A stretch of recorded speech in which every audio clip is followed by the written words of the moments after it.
Propiedades químicas y composición. El conocimiento de las propiedades químicas de los minerales constituye un paso importante.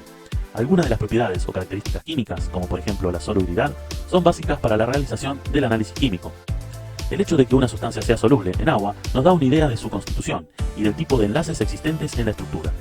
Muchas sales necesitan la acción de los ácidos para disolverse, e incluso puede ser necesario además la acción de oxidantes para conseguir disolver la sustancia. El agua regia es una mezcla en la proporción 3:1 de ácido clorhídrico y de ácido nítrico, que actúa como ácido, como oxidante y como suministrador de ligandos cloro para la formación de complejos. La acción combinada de estos tres efectos permite disolver no solo al oro, sino también numerosos sulfuros de metales nobles. En el caso de los silicatos, solo se conseguirá una perfecta disolución mediante el ácido fluorhídrico, ya que solo el flúor forma enlaces más fuertes con el silicio que con el oxígeno. También son importantes las reacciones que se pueden manifestar cuando se somete una sustancia a calentamiento. Esto es particularmente importante en el caso de sustancias que contienen volátiles o entidades capaces de generarlos. Estos volátiles pueden ser anhídrido carbónico, procedentes de carbonatos, agua, halógeno, mercurio también pueden ser otros volátiles.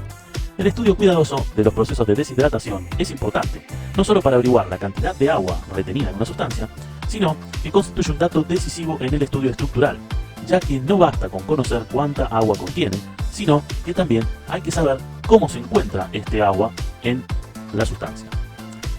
En las sustancias, el agua puede encontrarse de tres formas. Una sería el agua de interposición. Otro tipo de agua que puede encontrarse es el agua de cristalización.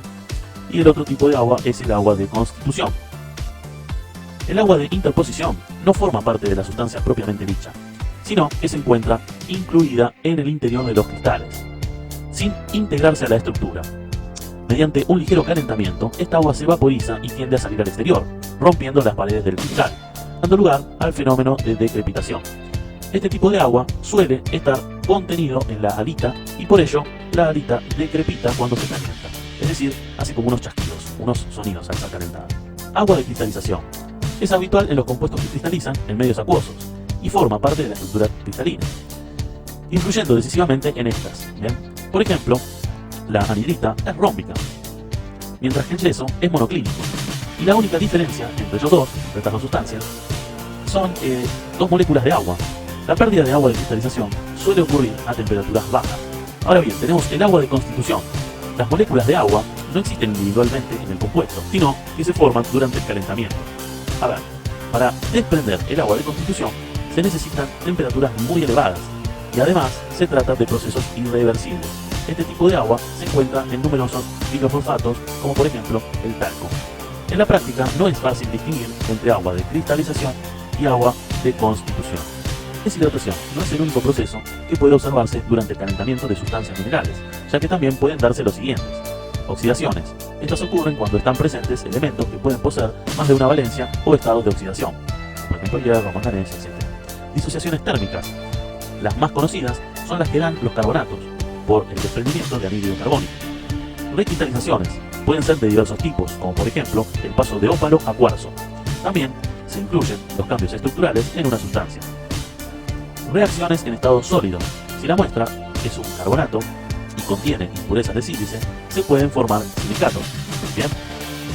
En los dos últimos casos, es necesario el uso de técnicas como la difracción de rayos X y el análisis térmico diferencial, ADT, para poder estudiar y analizar, digamos, adecuadamente estos procesos, o sea, tanto para las recristalizaciones como para las reacciones en estado sólido. Composición química. El estudio de la composición química y la estructura de los minerales constituyen la base de su conocimiento, ya que ello condiciona las restantes características. Tradicionalmente, el estudio químico de los minerales ha seguido dos vías. Por un lado, el análisis químico, que permite conocer los elementos y entidades que forman parte de la sustancia mineral. El análisis químico presenta dos etapas. En primer lugar, se realiza el análisis cualitativo, que sirve para determinar cuáles son los elementos y entidades presentes en la muestra. Posteriormente, conviene realizar un análisis cuantitativo para determinar el contenido exacto de cada elemento o entidad. El resultado de este estudio permite obtener la fórmula química de la sustancia que forma el mineral. Y lo que sigue es el estudio estructural, que permite conocer la disposición espacial de los elementos y entidades que forman el mineral. Aunque estas vías parecen independientes, la realidad es que los datos obtenidos en ambos casos son complementarios y solo juntos pueden suministrar una idea de la verdadera naturaleza mineral, ¿bien? En general, de cualquier sustancia química. Se deben saber relacionar las características físicas de los minerales con su naturaleza química, ya que, si bien las primeras dependen de esta, a su vez pueden llegar a convertirse en un medio para su estudio y conocimiento. Análisis químico cualitativo. El análisis químico cualitativo o análisis cualitativo permite conocer los elementos o las entidades iónicas presentes en una sustancia. Esta etapa del análisis es necesaria para realizar la determinación cuantitativa correcta. Para realizar un análisis químico de cualquier sustancia sólida, es conveniente conocer algunas de las características físicas que nos pueden orientar sobre su naturaleza. Esto puede abreviar considerablemente una serie de ensayos en el laboratorio.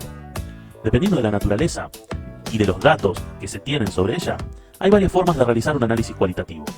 Por un lado, el primer camino sería cuando yo sospecho algo sobre la composición.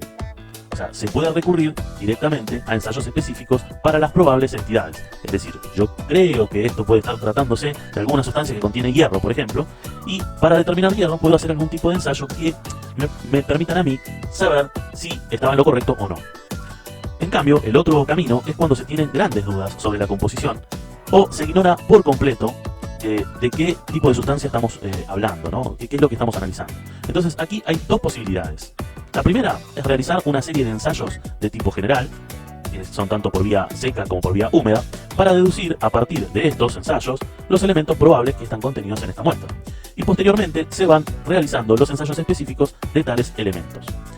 El otro camino sería realizar marchas analíticas vía húmeda, que permiten separar en grupos todas las posibles entidades y comprobar en cada uno de esos grupos la presencia o no de las entidades correspondientes. Existen marchas analíticas para cationes, la de los sulfuros, y la de los carbonatos, también para aniones. Y la realización de las marchas analíticas requiere más trabajo y mejores medios que la opción anterior. Una de las ventajas de las marchas analíticas es que se evitan las interferencias, pero deben ser realizadas con gran cuidado para que cada entidad aparezca en el grupo que le corresponde y no se pierda en otros grupos, de tal manera que nunca se llegaría a detectar. ¿Bien? En mineralogía no es frecuente tener que recurrir a marchas analíticas. Bien, esto más bien se utiliza para otro tipo de análisis químico de otras sustancias. El esquema de trabajo más generalizado es el que se detalla a continuación.